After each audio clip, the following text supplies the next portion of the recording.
Hi hello నమస్తే welcome to Srinivas మిక్ channel.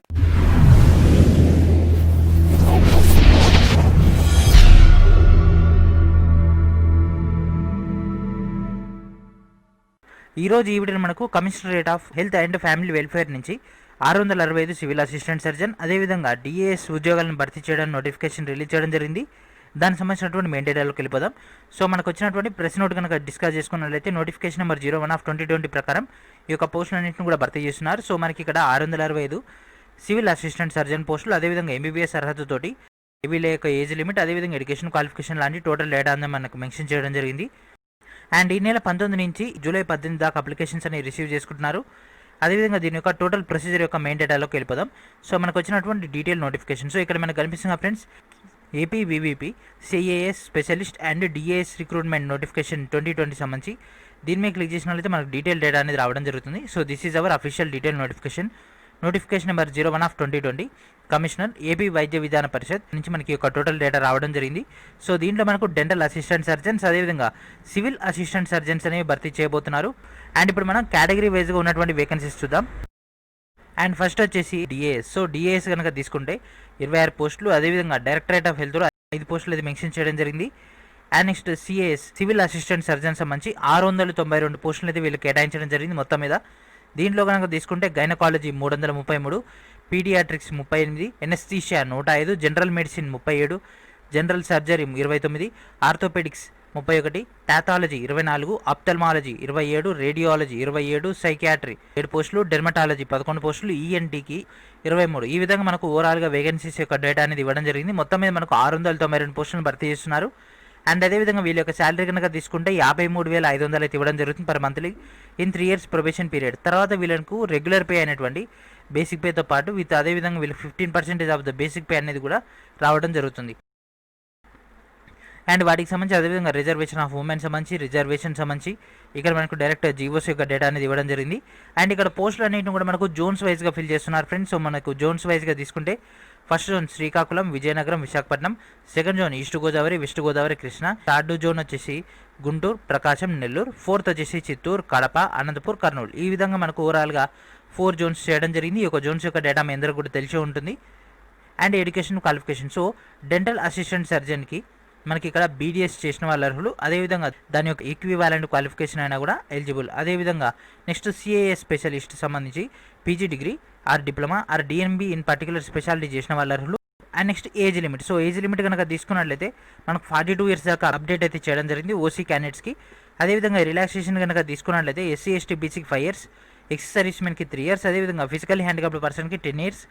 And అదేవిధంగా మ్యాక్సిమం ఏజ్ లిమిట్ అనేది 50 years దాకా మెన్షన్ చేయడం జరిగింది ఆల్ రిలాక్సేషన్స్కి. అదేవిధంగా మనకి ఇక్కడ డేటా కనుక తీసుకుంటే యాజ్ పర్ ద డేటా 1/7/2020 ప్రకారం ఈ యొక్క టోటల్ డేటాని కన్సిడర్లోకి తీసుకోవడం జరుగుతుంది.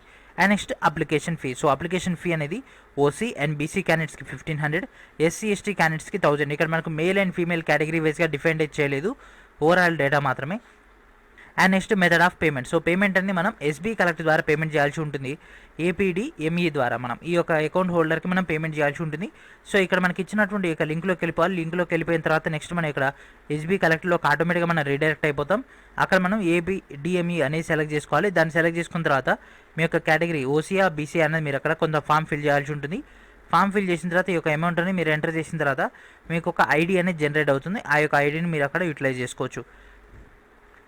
And next method of selection. So selection కనుక తీసుకున్నట్లయితే ఈ రెండు సిమిలర్గానే ఉండడం జరిగింది.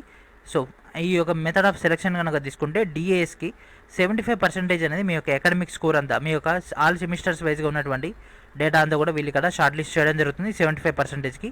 నెక్స్ట్ రిమైనింగ్ మిగిలింది 25. సో 25లో 15% అనేది వీళ్ళు ఇక్కడ ఎక్స్క్లామేటరీ నోట్ అని ఇవ్వడం జరిగింది. దీని గురించి మనం తర్వాత డిస్కస్ చేసుకుందాం. అండ్ నెక్స్ట్ మనకి ఇక్కడ ఇచ్చింది 10 marks.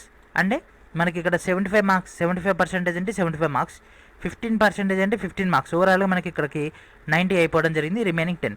సో ఇక రిమైనింగ్ 10 అంటే మీ యొక్క బీడీఎస్ కానీ, మీ యొక్క బీడీఎస్ కానీ, ఎంబీబీఎస్ కానీ మీ యొక్క బీడీఎస్ ఎగ్జామ్ అనేది క్వాలిఫై అయిపోయిన తర్వాత ఎన్ని సంవత్సరాలు అవుతుంది మీకు ఇప్పటికి? ఒక 10 years అయితే 10 marks, లేదు మాకు 5 years అయిందంటే 5 marks, అదేవిధంగా 6 years అయిందంటే 6 marks, 1 year అయితే 1 mark. ఆ విధంగా మీకు యాడ్ అవ్వడం జరుగుతుంది. అండ్ అదేవిధంగా ఇక్కడ మనకు మెన్షన్ చేయడం జరిగింది కాంట్రాక్ట్ మెడికల్ ఆఫీసర్గా కనీసం 6 months అన్న మీరు కంటిన్యూస్గా వర్క్ అనేది చేయాల్సి ఉంటుంది. And next CAS specialist. So CAS స్పెషలిస్ట్కి మొత్తం 100 మార్క్స్ అనేవి కేటాయించడం జరిగింది. అయితే మనం ఇందాక డిస్కస్ చేసుకున్నటువంటి 75 మార్క్స్ అనేవి ఇక్కడ కేవలం 65 మార్క్స్కే చేయడం జరిగింది. అండ్ నెక్స్ట్ రిమైనింగ్ ఉన్నటువంటి 10 మార్క్స్ అనేవి మీ యొక్క పీజీ డిగ్రీ, డిఎన్బి, అదేవిధంగా దాని యొక్క ఈక్వివాలెంట్ క్వాలిఫికేషన్ నుంచి 10 మార్క్స్ అనేవి యాడ్ చేస్తున్నారు. సో ఇదేమో పీజీ డిప్లొమాది, ఇదేం పీజీ డిగ్రీది. అండ్ నెక్స్ట్ రిమైనింగ్ ఈ 15% అనేది మనకి ఇక్కడ ఒక క్లాజ్ అని మెన్షన్ చేయడం జరిగింది. దాని గురించి డిస్కస్ చేసుకుందాం. 10 మార్క్స్ అంటే మీ యొక్క అకాడమిక్ అయిపోయిన తర్వాత ఎన్ని సంవత్సరాలు అయితే దాన్ని ఇక్కడ యాడ్ చేయడం జరుగుతుంది. 6 months కాంట్రాక్ట్ మెడికల్ ఆఫీసర్గా చేయాల్సి ఉంటుంది. సో మనకి ఇక్కడ మెన్షన్ చేసినటువంటి ఎక్స్క్లామేటరీ నోట్ అంటే ఏంటి, 15% అంటే ఇక్కడ ఇవ్వడం జరిగింది. సో మీరు కనుక 6 months in tribal area work చేస్తే 2.5 మార్క్స్ యాడ్ అవుతాయి. అదేవిధంగా మీరు రూరల్ ఏరియాలో 6 months చేస్తే 2 మార్క్స్ యాడ్ అవుతాయి.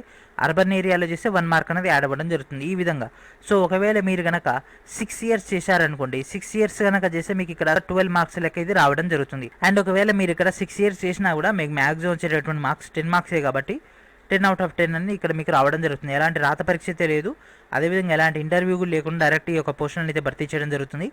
రిలవెంట్ అయినటువంటి డాక్యుమెంట్స్ మనకి ఇక్కడ డేట్ ఆఫ్ బర్త్ కానీ లేదా ఎస్ఎస్సి సర్టిఫికేట్ కానీ, అండ్ నెక్స్ట్ పీజీ డిగ్రీ ఆ డిప్లొమా అండ్ డిఎన్బి సంబంధించినటువంటి మార్క్స్ మెమోస్, పీజీ డిగ్రీ ఆ డిప్లొమా అండ్ డిఎంబి సంబంధించినటువంటి education qualification and permanent registration data, అదేవిధంగా study certificates, latest caste certificate, disability certificate, service certificate ఇవన్నీ కూడా మీరు enter చేయాల్సి ఉంటుంది. అండ్ అదేవిధంగా మనకి ఇక్కడ బేసిక్ డేటా ఇవ్వడం జరిగింది. ఈ యొక్క పోస్ట్లో వర్క్ చేస్తున్నంతకాలం ఇక్కడ మీరు స్టే చేయాల్సి ఉంటుంది. అదేవిధంగా వీళ్ళకు ప్రైవేట్ ప్రాక్టీస్ అనేది అనుమతి లేదు. ఇలాంటి టోటల్ డేటా అంతా కూడా మనకి ఇక్కడ డీటెయిల్గా మెన్షన్ చేయడం జరిగింది. అండ్ అదేవిధంగా డిబార్ సంబంధించి అండ్ వాటి యొక్క డెసిషన్ ఎవరు తీసుకుంటారు వాటి యొక్క డీటెయిల్ డేటా అనేది ఇవ్వడం జరిగింది. ఇక్కడ సర్టిఫికేట్ అనేది మెన్షన్ చేయడం జరిగింది. ఇక్కడ మీ యొక్క నేమ్, మీ యొక్క ఫాదర్ నేమ్ అండ్ మీ యొక్క name of institution, urban or రూరల్లో మీరు ఎక్కడ పనిచేశారు, అదేవిధంగా వర్కింగ్ టైం, పీరియడ్ ఇక్కడ మనం పీరియడ్ మెన్షన్ చేయాలి, దాని యొక్క duration, reasons for break, next appointed by DSC or any other appointing authority సంబంధించి ఏపీ స్టేట్ గవర్నమెంట్ సంబంధించి, అండ్ అదేవిధంగా ఛార్జెస్ ఆర్ ఎలిగేషన్ సంబంధించి ఫిల్ చేసిన తర్వాత మీ యొక్క ట్రైబల్ ఎన్ని నెలలు వర్క్ చేశారు, రూరల్లో ఎన్ని నెలలు, అర్బన్లో ఎన్ని నెలలని ఇక్కడ మెన్షన్ చేయడం జరిగింది. సో ఈ విధంగా మనకు ఒక రఫ్ డేటా అయితే ఇవ్వడం జరిగింది. ఈ యొక్క ఫామ్ అనేది కంట్రోలింగ్ ఆఫీసర్ అని ఫిల్ చేస్తారు. సేమ్ యాస్టేజ్కి ఇప్పుడు నేను చెప్పినటువంటి పాయింట్స్ అన్ని కూడా వాళ్ళు ఫిల్ చేయడం జరుగుతుంది. మీ యొక్క డాక్యుమెంట్ వెరిఫికేషన్ టైంలో ఈ యొక్క డేటా అంతా కూడా మీరు తీసుకుని వెళ్ళాల్సి ఉంటుంది. అదేవిధంగా మనం ఆన్లైన్ అప్లై చేసేటప్పుడు కూడా ఈ యొక్క సర్టిఫికేట్ కనుక అడిగినట్లయితే దీన్ని అప్పటికే మీరు ఫిల్ చేసి రెడీగా ఉంచుకొని తర్వాత దీన్ని ఎంటర్ చేయాల్సి ఉంటుంది, పీడిఎఫ్ ఫార్మాట్లో కానీ లేదా వాళ్ళు మెన్షన్ చేసినటువంటి జేపీజీ ఫార్మాట్లో కానీ. ఈ విధంగా మనకి ఒక 669 సిఏఎస్ కమ్ డిఏఎస్ పోస్టులను అయితే భర్తీ చేయడం జరుగుతుంది. సో ఈ విధంగా మనకు ఓవరాల్ డేటా అయితే ఇవ్వడం జరిగింది. సో ఇది ఫ్రెండ్స్ ఈరోజు వీడియో. మనకైతే ఒక సిఏఎస్ అండ్ డిఏఎస్ ఉద్యోగాలు భర్తీ చేయడానికి నోటిఫికేషన్ అయితే ఇవ్వడం జరిగింది. అండ్ దీనికి సంబంధించినటువంటి డీటెయిల్ డేటా అంతా కూడా ఈ వీడియో కింద ఉన్నటువంటి డిస్క్రిప్షన్లో ఉంటుంది. మీరు అక్కడికి వెళ్ళి ఈ యొక్క కీ పాయింట్స్ అన్ని కూడా మీరు గ్యాదర్ చేసుకోవచ్చు. ఈ యొక్క వీడియోని మీ యొక్క ఫ్రెండ్స్ అండ్ ఫ్యామిలీ మెంబర్స్ అందరూ కూడా షేర్ చేయండి. దీనివల్ల మెడికల్ అభ్యర్థులు అందరూ కూడా హైలీ యూటిలైజ్ అవ్వడం జరుగుతుంది. అదేవిధంగా మనకు 50,000కు పైగా శాలరీ అనేది ఇస్తున్నారు. అదేవిధంగా గవర్నమెంటే మనకు క్వార్టర్స్ అనేది కేటాయించడం జరుగుతుంది. అదేవిధంగా ఎలాంటి రాత పరీక్ష లేకుండా, ఇంటర్వ్యూ లేకుండా నేను పోస్టులన్నింటిని కూడా భర్తీ చేయడం జరుగుతుంది. కాబట్టి ప్రతి ఒక్కరు కూడా ఇంటిమేషన్ చేయండి. So thank for watching. Are you preparing for PG CET 2020? Searching for best online coaching centers? Then visit Srinovis Mech PG CET Digital Classes Series. Mechanical Engineering Special. Hundreds of videos, 100% syllabus cover 20+ subjects, daily announcements, study materials, personalized group for easy community, and many more. For demo classes visit Srinovis Mech YouTube channel, series under $499 only.